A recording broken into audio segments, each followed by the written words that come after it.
Over time, I've been called a lot of things. Um, I remember my first session in the legislature. I don't even know what the bill was. It wasn't all that important, but in my freshman knowledge, I decided that I was against it. It passed 98 to 1. And as I walked up the aisle, I met Martin Durkin, who was the father of our current Seattle mayor. And he looked at me and he said, "Evans, you are the most conservative man in the House of Representatives." Chuck Moriarty, when I went down there as a freshman, and they were going to rent this house to some legislators.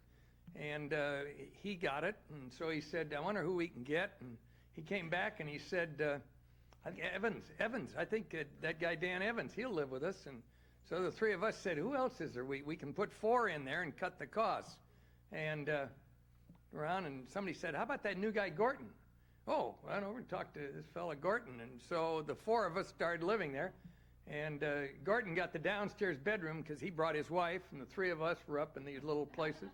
And out of that, why, we became great friends and the great discussions. And Dan was the guru of the group of Republicans of which I was later a part. He was in the State House 1 term before many of his friends, including Joel Pritchard, who was mentioned here earlier today. But in our first term and his second, 4 of us lived together in Olympia.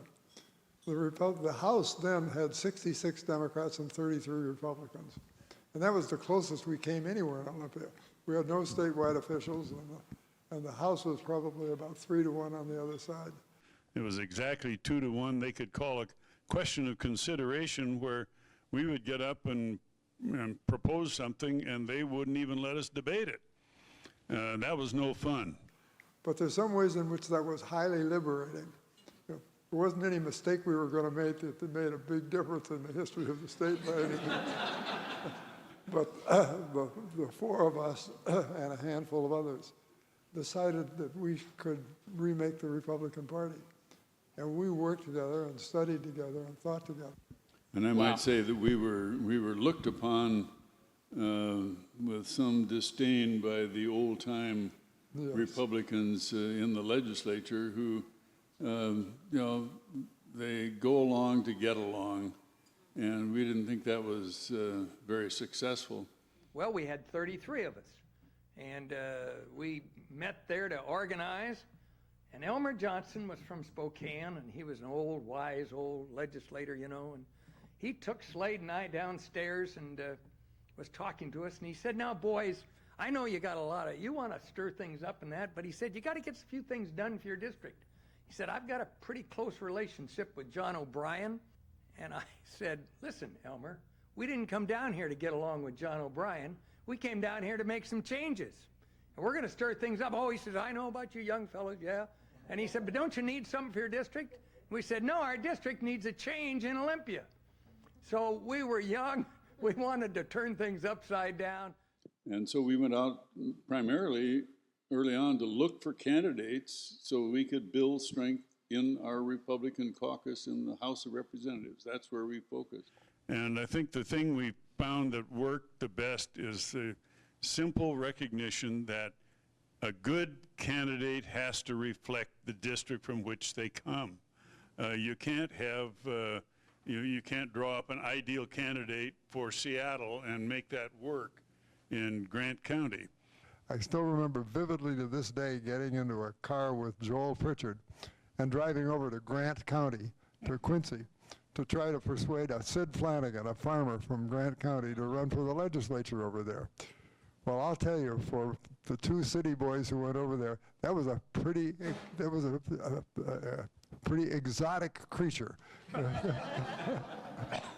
But we persuaded Sid Flanagan to run. He was the first Republican who represented that congressional district since before the Depression. And within 2 elections thereafter, the entire delegation from that district was Republican.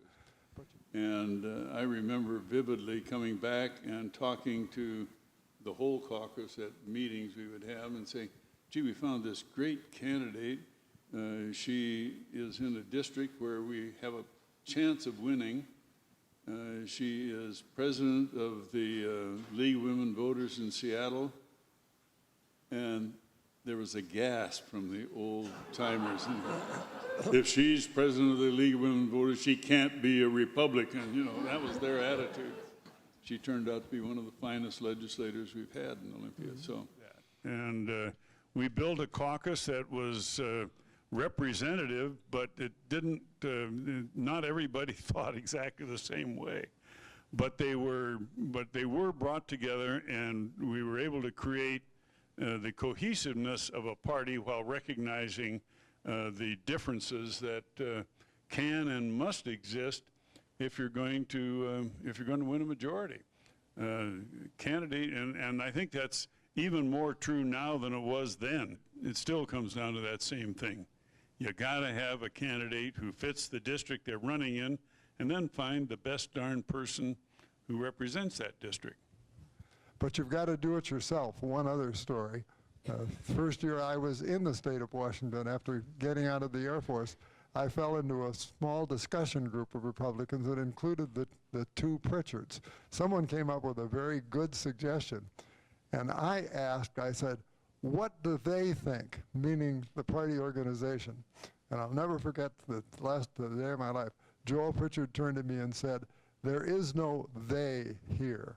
It's us. And that's what I say to the people in this room. If we're going to get those good candidates, we're going to do it. And it was immensely successful. We went from 33 to 40 the next election. In the election after that, we went to 48, which wasn't quite a majority, but we convinced 6 or 7 Democrats to join with us in a coalition that was really quite unique, startled the heck out of the majority Democrats, and gave us a chance to lead from a minority. And we started off, and we made great friends, and we worked hard, and we enjoyed it. And as you people know, you get in these campaigns, and from these campaigns you make some of the greatest friends, because you're working for something, not just yourself, you're working for your state and things you believe in. And it gives you real something in your life that is more than just something for yourself. You're doing something for some others.